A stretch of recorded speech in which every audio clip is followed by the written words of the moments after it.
Welcome back to my channel. I'm Flo, and for today's video I'm going to be showing you how I animated these cool CDs and posters. Now this is the part 2 of my last video where I showed you how I created these posters and CDs.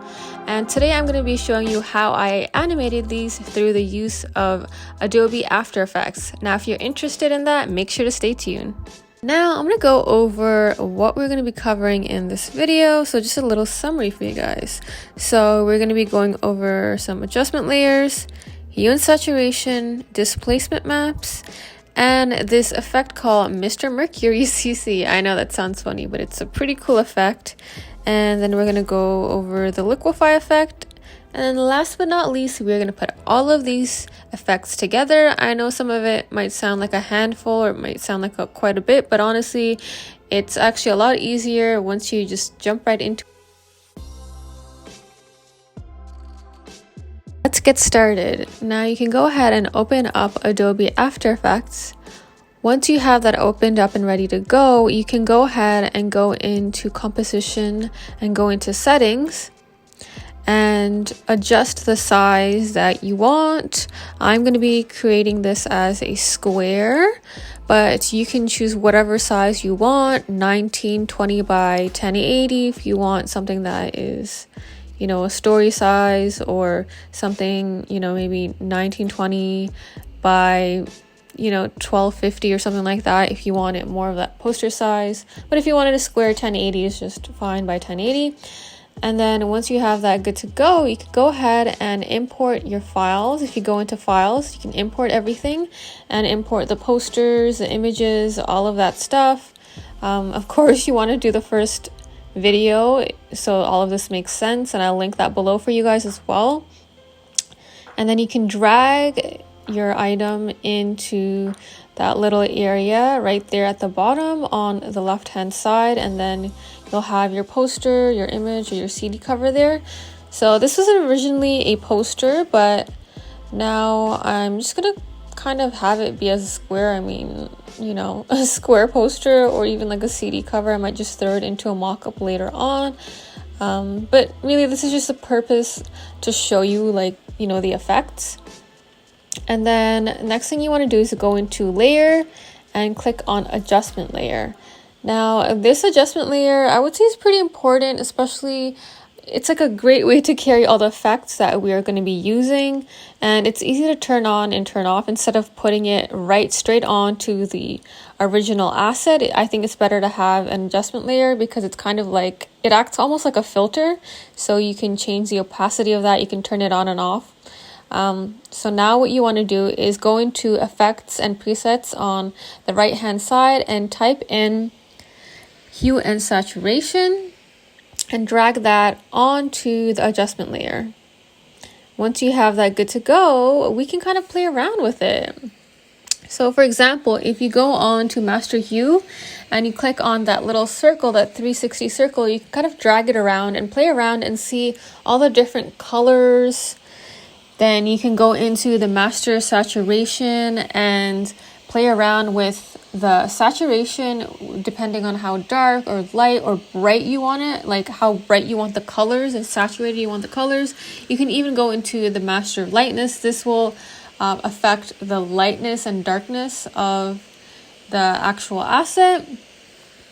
And once you're done kind of playing around with it, what you can do is you click on that little clock at the top where it says channel range, and then click on that little clock on the left hand side. Once you click on that, you can go ahead and kind of play around with, you know, the different settings that you want. So let's say we want to play around with the colors, we go into master hue and kind of just, you know, either manually write the number that we want, or we can go ahead and just like drag it to the line that we want on the circle. And then once you stop, it'll kind of end up at a certain point. And if you go back and play it out, you can kind of see how the effect kind of looks between each key. I hope I'm explaining this. I hope this makes sense. I know if you're a beginner, this might be a little bit difficult, but I would just suggest you experiment with it and play around with it. yeah, comment below and let me know what you think of this tutorial. I mean, I can even create something that's a little bit more basic if you are more new to Adobe After Effects. This tutorial is definitely more for someone who has a little bit more experience with After Effects. I mean, even just knowing the basics, you know. Yeah. And if you're someone who's also already pretty well versed in After Effects, some of these effects might be new to you. So yeah, you might learn something new regardless. So once you're done playing around with it, we can go ahead and you can save it, like you can leave it there, or like I'm just showing you, I'm going to be taking it off to show you all the different effects individually, and then we'll put it all together.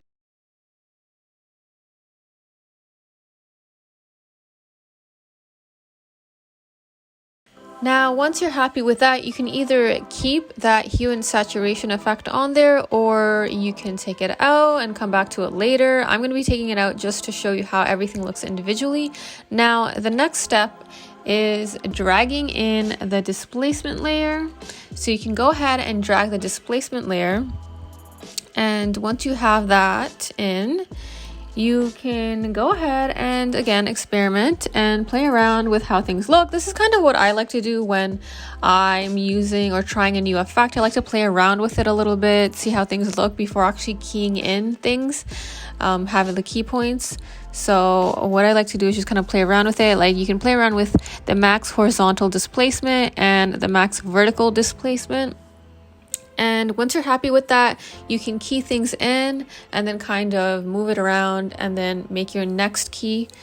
And yeah, that's basically it for the displacement map. It kind of gives you this really trippy, cool effect, you know? It's kind of like moving, I don't know, it's like, I don't know how to explain it, but it's just kind of moving the image and I don't know, displacing it, I guess that's, if that's the right word, I guess that's what it is, basically. It almost looks like it's stretching it out and stuff, vertically and horizontally, and kind of like messing around with like the way the pixels look and stuff. So it's a pretty cool effect. Now, the next effect we're going to be using is going to be CC Mr. Mercury. So you can go ahead and just type in Mercury and then it should pop up in your effect and presets panel there in the search bar. Once you find it, you can go ahead and drag that in. And then we can kind of just like, basically with this effect, it kind of already comes in as is. Like you don't have to even change anything. It literally, once you drop it in, you see that cool kind of mercury liquid water effect, which is pretty cool. I guess it's called mercury. I think it's a little bit more dense than water, so it has a little bit, it almost looks like a little bit more of like a thicker fluid, but I think you can play around with it and make it look kind of more watery.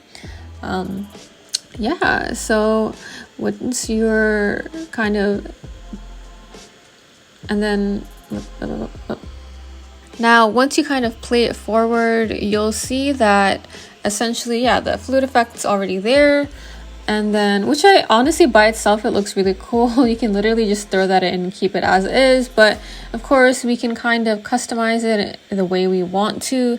So we can go ahead into the effects control and kind of check out the different, you know, the different controls that you can use. So you can check out the radius, and then it kind of, it spreads out horizontally, the radius X, and then if you go radius Y, it kind of spreads out vertically. And that in itself is pretty cool. You can go into the producer and then it kind of just plays around with it. I don't even know how to explain it. It just moves it in an interesting way. If you go into direction, then it kind of moves the particles in a certain direction, depending on where you key it at. Then if you go into velocity, it kind of, I guess it kind of gives it like this density, or I don't know if that makes sense. It kind of gives it this density. But yeah, I'm just kind of playing around with it. You can go into even the longevity, and that is kind of cool because it kind of spreads out the particles as well. So yeah, I mean, I'm just blabbing over this, but it's just kind of giving an idea of like what it can do. But of course, you experiment, you play around with it, and then you kind of get an idea of how it works. And you can play with all the different keyings and combinations. of the different controls with like the radius or even like the velocity or even the resistance. Now, this one's pretty cool. Now, if you want to kind of have it, I don't know how to explain it, but just have it start off at one point and then just kind of spread out. This is really cool, and you can do this through the blob birth size or even the blob death effect. So it kind of gives it that effect of kind of opening up or spreading out or spreading in. So you can play around with that, and that's kind of the thing that I was kind of doing and using, especially if you see my post on Instagram, my last post, which was the focus post, and essentially that's what I was doing. I mean, I threw it in because it's basically very similar to all the other things, the animations that I'm going to be doing on the CDs and posters, but that's essentially what I used. I used this CC Mercury and played around with it. Anyways, once you're done with that and happy with that, we will move on to the next thing, and that is the liquefy effect. You can go ahead back into your effects panel, effects and presets, and go into the search bar and type in a liquefy. Once you find that, you can drag and drop that in. Again, just a reminder, you can keep the Mercury effect in, or you can go ahead and just delete it if you just want to see how everything looks step by step. Especially if you're maybe new to some of these effects, maybe you can just do it step by step. You might get some ideas by just doing it individually first and then mixing it together. Yeah, so once you drag and drop that in, you can go ahead and just play around with it. You can click on the different little icons with the little finger, the wave, the swirl. So basically that's how the liquefy will look. If you want to just do it more manually, you can click on the finger and you can literally just like drag it with your mouse, or you can go ahead and click on the swirl. That's kind of what I have been doing, and yeah, you get this really cool swirl effect. Now, if you want the swirl size to be a certain size, you can go into the pucker tool options and go ahead and essentially click on the brush size and then make it bigger or smaller. The pucker tool or the twirl tool, depending on which setting you're on, you want to just click down and then you'll see the little brush size there, and you can adjust the sizing, and then you can go ahead and click, and then it will start to swirl. And once you're kind of happy experimenting with that, you can go back and click on the key point and then drag down, and then basically pause it wherever you want, and then keep on clicking on the swirl and stop at the desired effect you want, and then key it in, and then play it back and see how it looks. And that's the gist of it. I mean, I feel like I'm talking so much, but I don't know, I thought this would be kind of helpful, especially if you're not that familiar with most of these effects. I hope that was helpful. Now we are going to basically mix all of this together.